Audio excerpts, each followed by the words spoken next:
ada 4 jenis di dalam Al-Quran yang menunjuk pada keadaan manusia secara umum berdasarkan kebahagiaan dan kesuksesan hidupnya. Ada berapa jenis? 4 ya. 1, ini yang paling ideal. Manusia yang mendapatkan kebahagiaan, kesuksesan dunia dan akhirat. Jadi dunianya dia bahagia, sukses, akhiratnya pun dia bahagia dan sukses. Dan umumnya ini yang memang diharapkan oleh setiap insan, sehingga doa-doa yang dipanjatkan pun malam dan siang itu tidak lepas dari 2 permohonan ini. Itu ada di Al-Quran surah kedua Al-Baqarah di ayat 201, paling kanan sebelah bawah di mushaf tuh. Wa minhum may yaqulu rabbana atina fid dunya hasanah wa fil akhirati hasanah wa qina adzabannar. Ini golongan pertama. Dan di antara manusia itu ada yang konsisten memohon kepada Allah agar ia dianugerahi kehidupan dunia yang membahagiakan dan menyukseskan. Jadi ada bahagia saja, ada sukses saja, ada bahagia dan sukses. Ada orang hidupnya sukses, mawaddahnya banyak, tapi belum tentu bahagia, sakinahnya belum tentu diraih.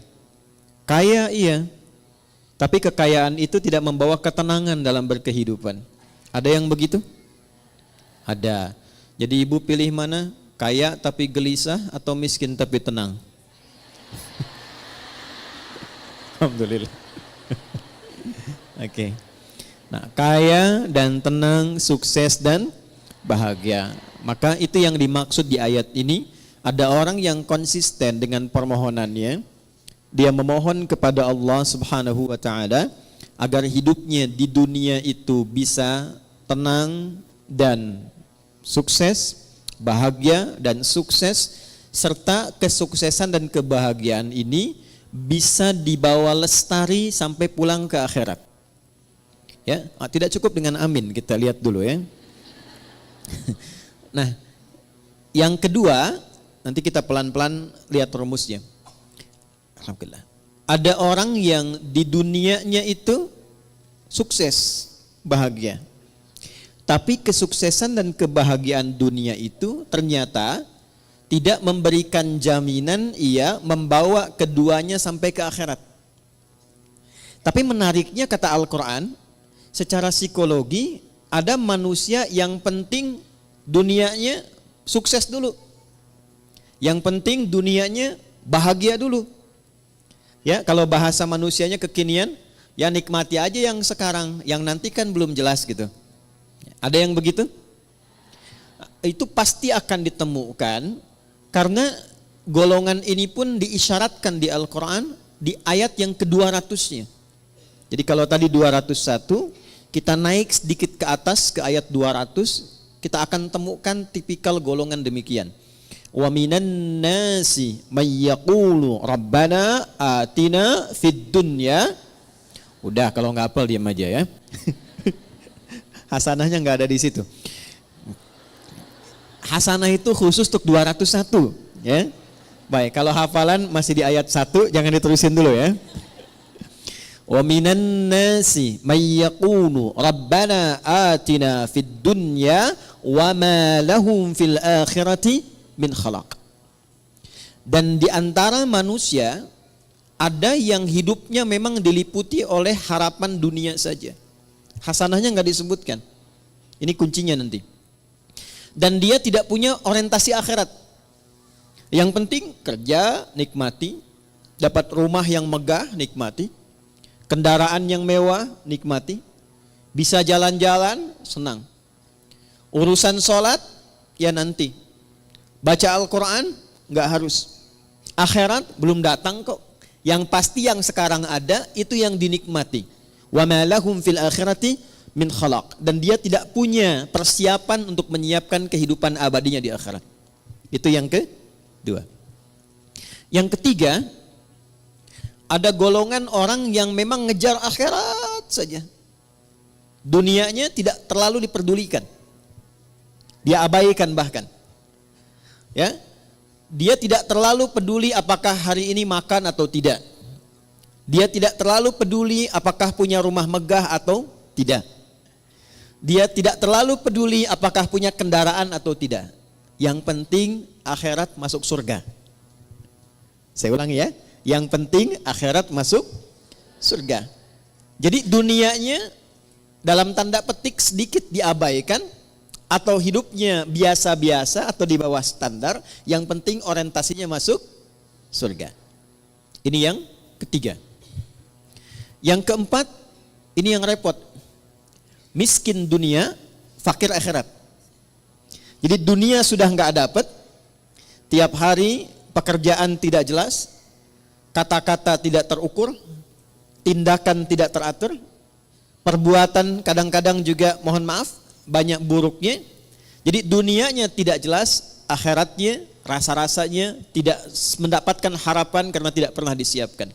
Maka yang keempat ini kategori miskin dunia, fakir akhirat.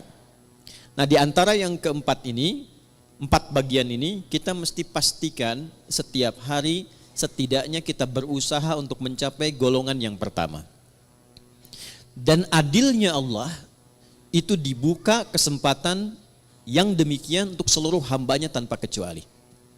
Jadi ibu tidak harus berpikir jadi ustadzah kah? Ya, atau suaminya jadi kiai kah?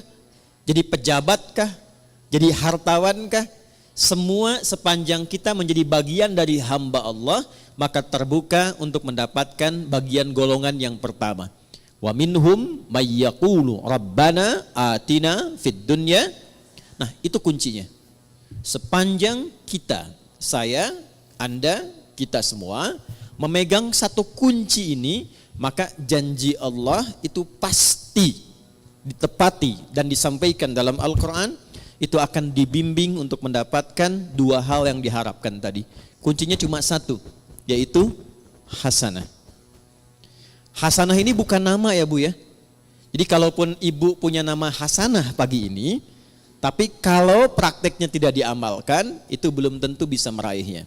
Jadi ini kuncinya. Kita antarkan dulu sebentar sebelum kita mengimplementasikan atau menjalankan program kita hari ini untuk diskusi. Kita tekankan sedikit karena saya khawatir ibu datang ke sini gitu kan. Kemudian juga teman-teman yang ikhwan bergabung, tapi datangnya tidak membawa kebahagiaan. Datang tidak membawa kesenangan. Apapun yang tidak dikerjakan dengan menyenangkan, itu tidak akan melahirkan hasil yang maksimal. Ibu kalau masak, hatinya enggak tenang. Masakannya enak enggak? Enggak. Ngantarkan anak, situasi hatinya enggak tenang. Enak enggak? Tidak. Karena itu Islam selalu mengajarkan, selalu hadirkan kesenangan, kebahagiaan dalam semua aktivitas yang dikerjakan. Termasuk sholat. Termasuk baca Al-Quran. Ya, usahakan kalau ngaji itu hatinya tuh disenangkan dulu, ditenangkan. Beda kalau sedang gelisah kemudian ngaji, itu rasanya nggak akan enak. Ayat-ayatnya nggak akan nyampe ke kolbu. Baru masuk sedikit di lisan sudah berhenti lagi. Masuk berhenti lagi. Karena itu rumusnya yang pertama kata Al-Quran, saya agak sedikit percepat untuk menyampaikan pada inti diskusi kita. Wa minhum may yaqulu rabbana atina fid dunya. Nah ini, enggak pakai alif lam ya. Tidak menggunakan alif lam. Artinya nakirah, general, terbuka untuk siapapun dalam suasana apapun. Adilnya Allah, Rahman dan Rahimnya Allah, Allah menginginkan semua hambanya tanpa kecuali. Baik laki-laki, perempuan, tua, muda, besar, kecil, keadaan sosial apapun menurut manusia pada umumnya, kata Allah, ia punya kesempatan yang sama untuk sukses dan bahagia dunia sampai akhirat. Jelas sampai sini? Baik. Apa itu hasanah? Ya. Ada yang tahu hasanah itu apa? Ya. Ya itulah ya. Baik. Satu paling gampang dulu ya, pelan-pelan. Hasanah itu sifat dari karakter ihsan. Nanti satu kata, akar dasarnya itu hasuna, hasan. Nanti kegiatan untuk mendapatkan itu disebut ihsan, ahsana yuhsinu.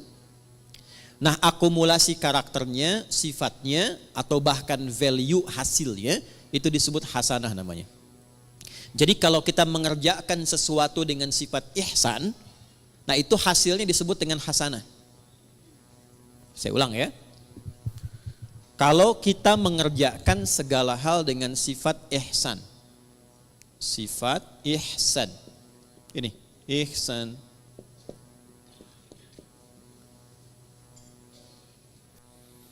Maka hasilnya apa yang diraih oleh kita itu disifati oleh Allah langsung, itu hasanah. Contoh, saya mau minum, fungsi minum itu menghilangkan haus. Jadi kalau ibu minum pakai tangan kanan, pakai tangan kiri, haus tetap hilang. Sepakat? Baik. Tapi kalau kita minum menggunakan sifat ihsan, maka perbuatan minum ini seketika dinilai oleh Allah berubah menjadi hasanah namanya. Jelas sampai sini? Baik. Saya ulangi lagi dengan contoh yang lain. Saya mau berpakaian. Berpakaian orang punya gaya masing-masing. Tapi ketika cara berpakaian ini dilakukan dengan ihsan, maka cara berpakaian kita itu disebut apa? Hasanah namanya. Nah, bagaimana semua perbuatan ini bisa dilakukan dengan ihsan? Maka rumusnya ditemukan dalam hadis Muslim, nomor hadis ke-8. Agak cepat ya. Hadis riwayat Imam Muslim, nomor hadis yang ke-8, yang meriwayatkan sahabat Umar bin Khattab radhiyallahu taala anhu. Kalau ibu ingin agak sedikit pendek, enggak terlampau panjang dan tebal jilidnya, panjang hadisnya, tebal jilidnya, Imam An-Nawawi pernah mengambil 42 hadis inti kehidupan. Jadi selama kita berkehidupan, kalau belajar 42 hadis ini, kehidupannya akan cenderung mendekatkan pada kebahagiaan dan kesuksesan. Dalam bahasa Arab, 40, 41, 42, sekitar 40-an, itu disebut dengan arba'in namanya. Maka beliau memberi nama kitab hadisnya dengan Al-Arba'in. Dikenal dengan Al-Arba'in An-Nawawiyah. Itu hadis nomor 8 di Sahih Muslim ini diletakkan oleh beliau, disusun di urutan yang kedua. Ya. Di Al-Arba'in nomor hadis yang keberapa? Kedua. Tentang iman, Islam, dan ihsan. Nih, dapat ini.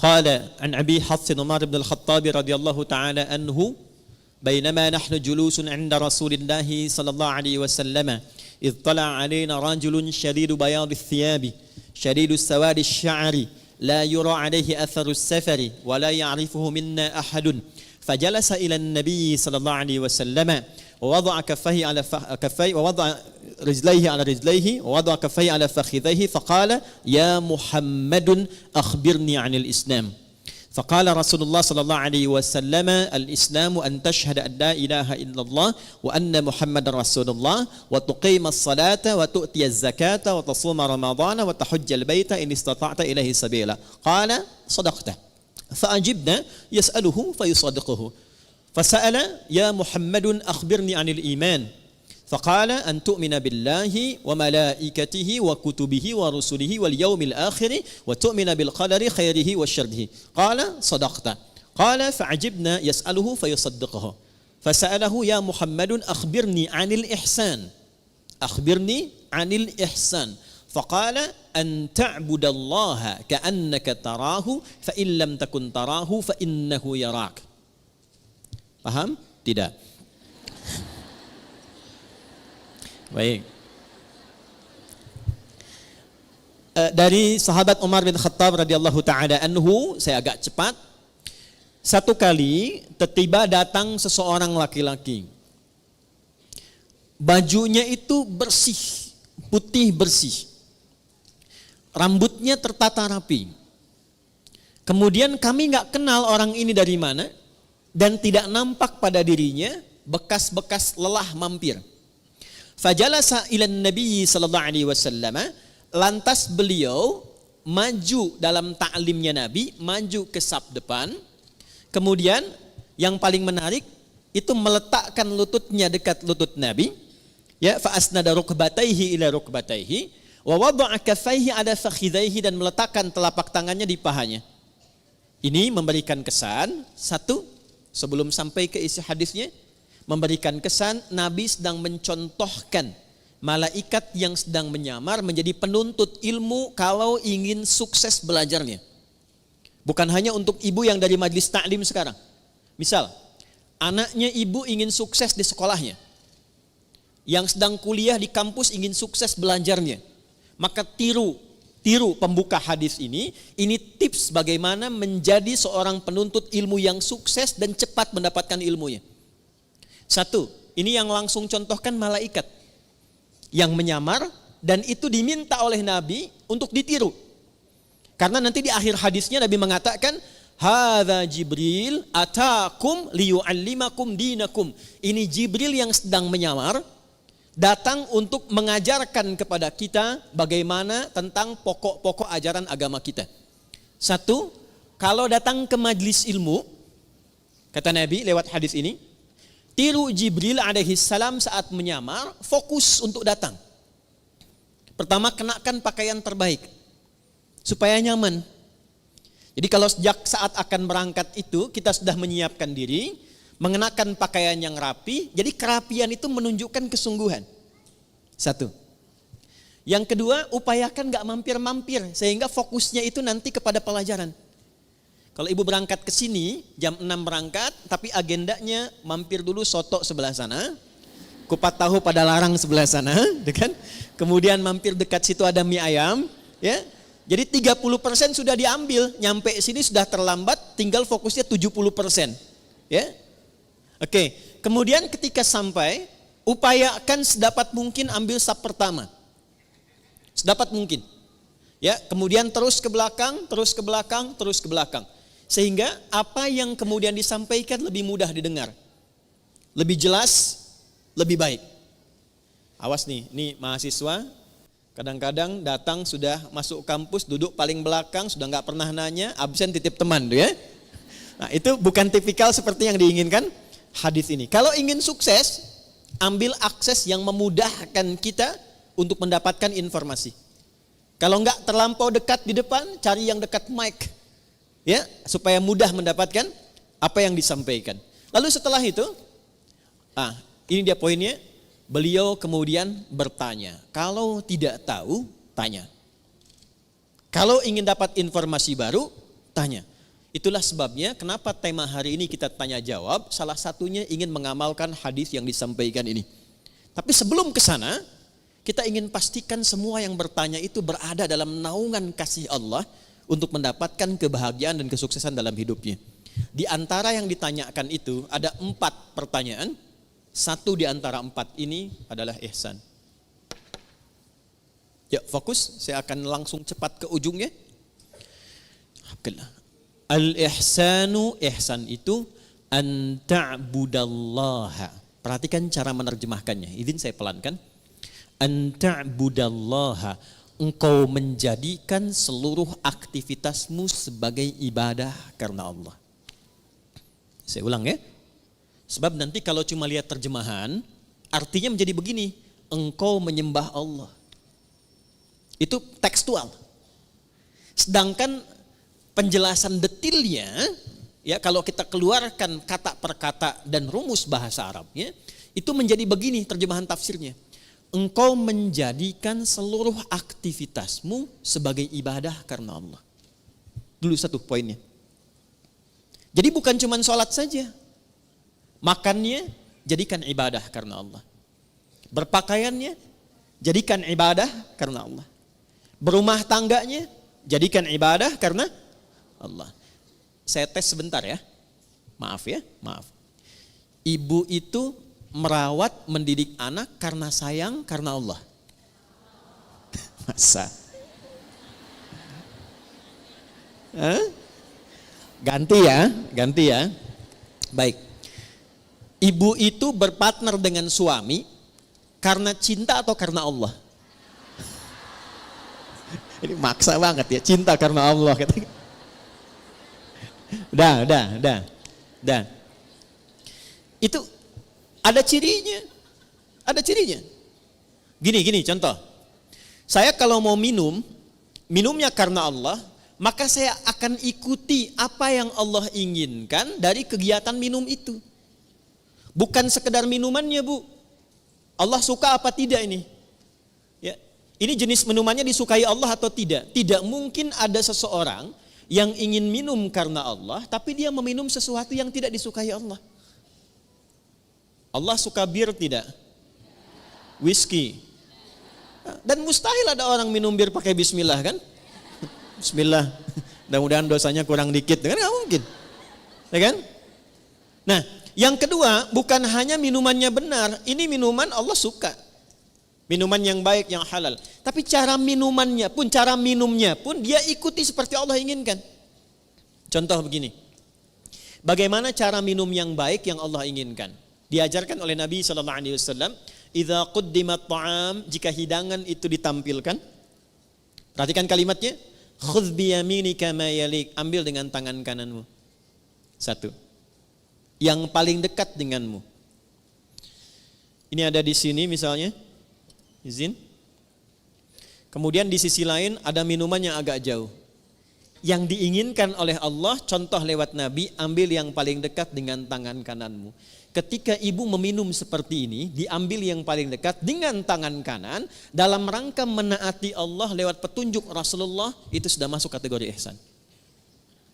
Selanjutnya, Sammillaha au qulu bismillahirrahmanirrahim. Sebelum diminum, ucapkan dulu Bismillahirrahmanirrahim. Itu saat dilakukan semua tahapan itu, maka kegiatan minum itu disebut ihsan namanya. Biar jelas ya Bu ya, contohkan nih biar jelas. Ini buka dulu tutupnya, ya, karena nggak mungkin diminum dengan tutup. Ya. Ambil dengan tangan kanan, jelas? Sebut nama Allah, Bismillahirrahmanirrahim. Minum. Alhamdulillah. Jelas? Belum jelas? Ambil dengan tangan kanan. Sebut nama Bismillahirrahmanirrahim. Jelas? Alhamdulillah.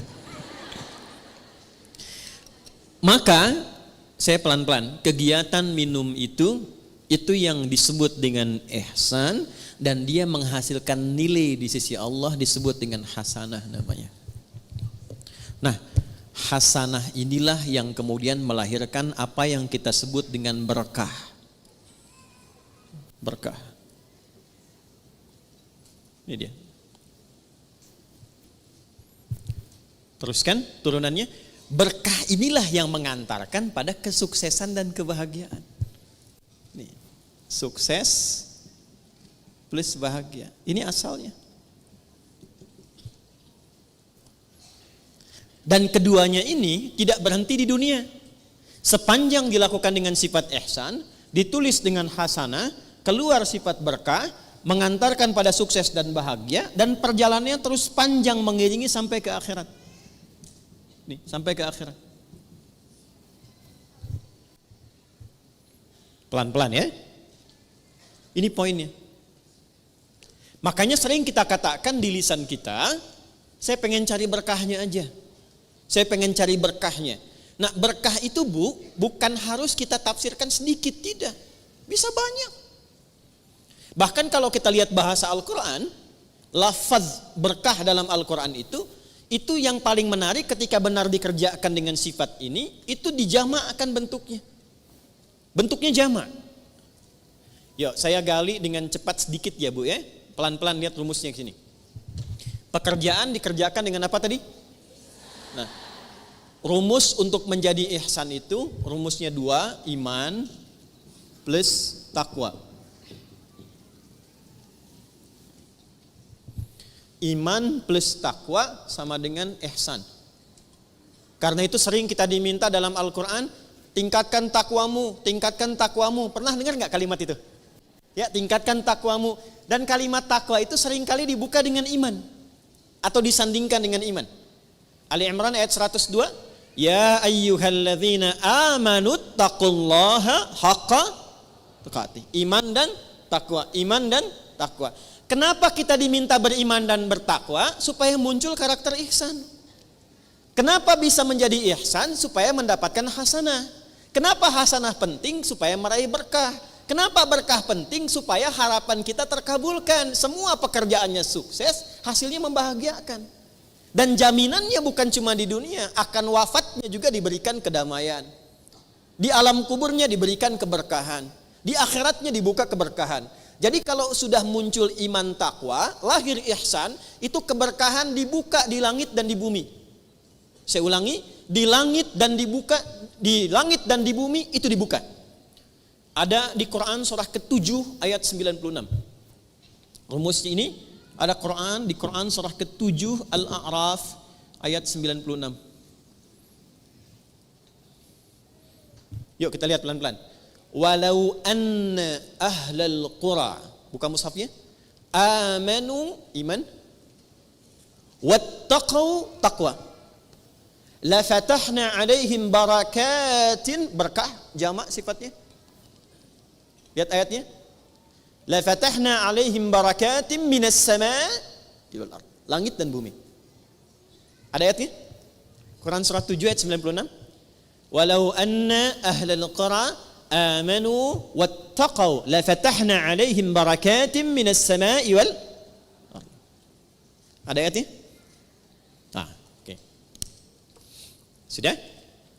Pelan-pelan. Jadi ketika ayat itu diturunkan kepada Rasulullah sallallahu alaihi wasallam, yang diinginkan bukan sekedar jadi bacaan. Kita baca dapat pahala insyaallah. Dapat pahala dan pahalanya pun disebut hasanah. Tapi kalau kita amalkan isinya, nah amalan itulah yang menjadikan kita mampu meraih keberkahan, sehingga keberkahan ini mengiringi kesuksesan dan kebahagiaan yang kita harapkan dalam berkehidupan di dunia. Jadi kalau ayat rumah tangga dibawa ke rumah tangga, dipraktekkan dengan sifat ihsan. Suami menjadi suami dengan sifat ihsan. Istri mempraktekkan ayat Quran dengan sifat ihsan. Maka kehidupan rumah tangga akan cenderung mendapatkan berkah. Berkah itulah yang mengantarkan pada kebahagiaan dan kesuksesan. Itu dibawa pulang sampai ke akhirat.